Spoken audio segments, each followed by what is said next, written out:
I'm gonna say my opinion. I'm gonna keep it real. I don't agree with this list entirely. Some of the people that are missing, Zack can hoop.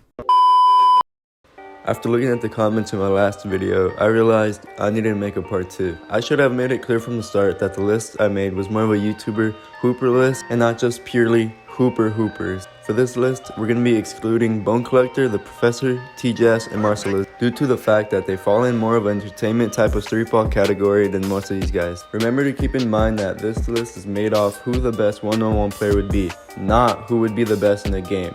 So enough of that and let's get into the video. Starting off the list at number 10, we got Cash Nasty. Cash, like I mentioned in my last video, prides himself on his defense and hustle. Cash is at 86 overall with A- finishing, B- mid-range, C 3-point, A+ defense, A+ strength, B speed, B+ rebounds, and C+ handles. He has hybrid comparisons of Pat Bev on the defensive end and Westbrook's shooting tendencies on the offensive side. Cash is bigger than most people and more physical, so I give him Hall of Fame Intimidator. Cash absolutely deserves Hall of Fame Clamps and Hall of Fame Tireless Defender for his impressive defense throughout the games. Cash is last on our list, but is well deserving of making the list itself. Like I mentioned in my previous video, Cash's favorite spots on the court to score on are at the top of the key, the free throw, and the left-hand layup. If you're playing Cash Nasty and you know that's where you can shoot and you just lock that down, Cash is most likely losing, and that's why I have him at number 10, since he's really only efficient at those spots. Zack TTG is who we have at number 9. Zack is a good all-around player, having almost no flaws. He's quick with his jab step and loves his pull-up jumpers. I give Zack an 88 overall with A finishing, A- mid-range, B+ 3-point, B defense, A- strength, B speed, B+ rebounds, and B handles. Zack's signature jab step makes him closely alike to Carmelo Anthony in that sense, and both of them liking their pull-up jumpers as well. I give Zack Hall of Fame quick first step for his jab steps. Zack is also fairly athletic when going to the rim, so I give him Hall of Fame athletic finisher, and gave him Hall of Fame deadeye for his tough mid-range shots. Zack is one of the best in 2-hype and one of the best in the community, so it makes sense for him to make this list. We got Jester the Laser at number 8. Before we start commenting on why Jester is so low, everyone after this is on another level. Sure, I could see Jester winning on a good day, but for the most part, I have him at number 8. Jester's at 89 overall with A finishing, A+ mid-range, A- 3-point, B- defense, B strength, C+ speed, A- rebound, and B+ handles. Jester and Luka kind of have the same physique and kind of play alike with their step-back jumpers and their ability to make space on the court. For that reason, I also gave Jester Hall of Fame Space Creator. Jester could shoot well beyond the arc, so I gave him Hall of Fame Range Extender, and Jester loves his post fades, so I gave him Hall of Fame Deep Fades. I think it's so pretty impressive for Jester to make this list, having played very few 1v1s recently, but Jester's downfall is him getting lazy on defense and not trying. Sure, when Jester tries, he's way better. Most of the time he's not trying, so for that I have him at number 8. Jester's favorite spots are in the corner, the paint, and anywhere beyond the arc. Coming in at number 7, we got Duke Dennis. Duke is cold on the court and could beat anyone depending on the day. Duke loves his mid-range shots, contested deep threes, and finishing at the rim. Duke is our first 90 overall on our list with A finishing, A mid-range, A- 3-point, A+ defense, A strength, B- speed, A- rebounds, and B handles. Duke also plays like Carmelo, loving his pull-up jumpers and tough contested shots. Duke on the other end, however, could give you clamps and good defense for whenever you need, so I give him Hall of Fame clamps. Duke could usually finish at the rim with ease using his body and weight, so I gave him relentless finisher. And we all know Duke loves his contested deep range shots, so I gave him deep range deadeye. It was tough putting Duke at number 7 considering the talent that we have on this list, but this list was hard to make and I could really see anyone from here on out being the best on a given day. Tanner Morgan is number 6 on our list. Being 6'10", Tanner is almost impossible to stop on the post. Playing 3 years of basketball, Timo is well-rounded. He's a 91 overall with A+ finishing, A+ mid-range, B- 3-point, A+ defense, A+ strength, C+ speed, A+ rebounds, and C+ handles. Well, obviously he isn't as good as AD or as big as him. He does play like AD in the post. It's almost impossible to score on Timo, so I give him Hall of Fame rim protector, and he loves his hooks, so I give him Hall of Fame deep hooks.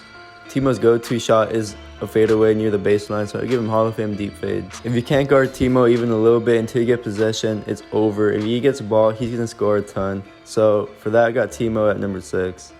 At the next spot, we have Trey Good. Trey has a nasty jumper and probably has the best moving shot in the community. Trey could dunk and is a fairly good defender. Trey's a 92 overall with A finishing, A plus mid-range, A plus 3-point, B plus defense, B plus strength, A minus speed, B plus rebounds, and B plus handles. I watch Trey play, I think of prime J.R. Smith on the Nuggets with his leaner, and we know Trey could hit those moving shots. I give Trey Hall of Fame range extender, no explanation needed. Hall of Fame difficult shots for his leaners and moving shots, and Hall of Fame clutch shooter.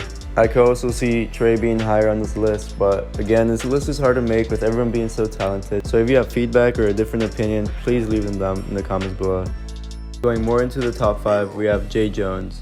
Jones is a quick guard with pretty good defense and a consistent jumper. Jay could come back from a game down 10, so don't ever count him out. Jay Jones is a 93 overall at A plus finishing, A plus mid-range, A 3-point, B plus defense, A strength, A speed, B plus rebounds, and B plus handles.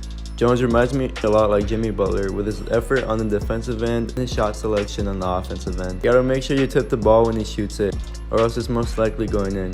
So I gave him Hall of Fame deep range Jedi for that. I feel like the more he shoots, the more he gets used to his shot, so I gave him volume shooter for that. I also gave him Hall of Fame quick shot because he's quick with the jumper and very hard to stop.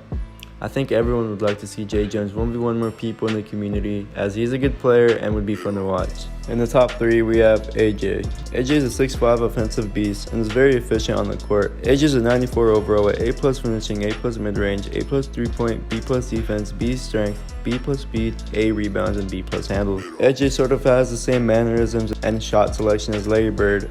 It was tough to compare him to an NBA player, but I think Larry Bird was spot on with his consistent threes and his basketball IQ. AJ could dunk, so I gave him Hall of Fame contact finisher. He makes tough shots, so there's Hall of Fame difficult shots. And he can shoot well beyond the arc as well, so I give him Hall of Fame limitless range. I see very few people beating AJ, and that's next to. At the 2 spot, we got Solomonati. Sol was crazy good in high school and could still pretty much beat anyone he wants today. Solomonati doesn't upload much, but his skill is undeniably good. Solomonati is a 95 overall with A plus finishing, A plus mid-range, A plus 3-point, A defense, A minus strength, B plus speed, A rebounds, and B plus handles. Solomonati could shoot, could dunk, and has great defense, so I give him an NBA resemblance to Kawhi Leonard. Not only can he shoot, but he can shoot pretty far, so I gave him Hall of Fame range extender. Solomonati could take that contact and going in for a dunk, so contact finisher and Hall of Fame is well deserving. And he is very persistent on defense, so I give him Hall of Fame clamps. I really want to watch Solomonati play more 1v1 videos and basketball in general, as I'm sure everyone else would like to watch him too. And still at the number 1 spot, we have Christopher London. LSK is about 6'10" and is probably the best baller in the community.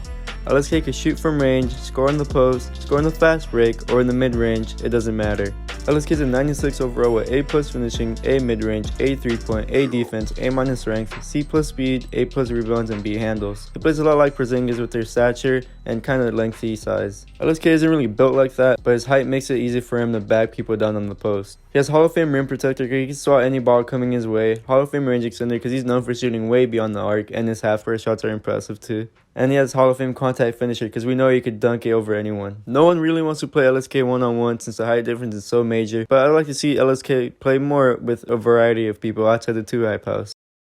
Thanks for watching my list. If you guys have your own list, drop them down below. And be sure to share this with other creators so we get their reaction and their opinion on it. Let me know what you guys want to see next, and until next time, peace.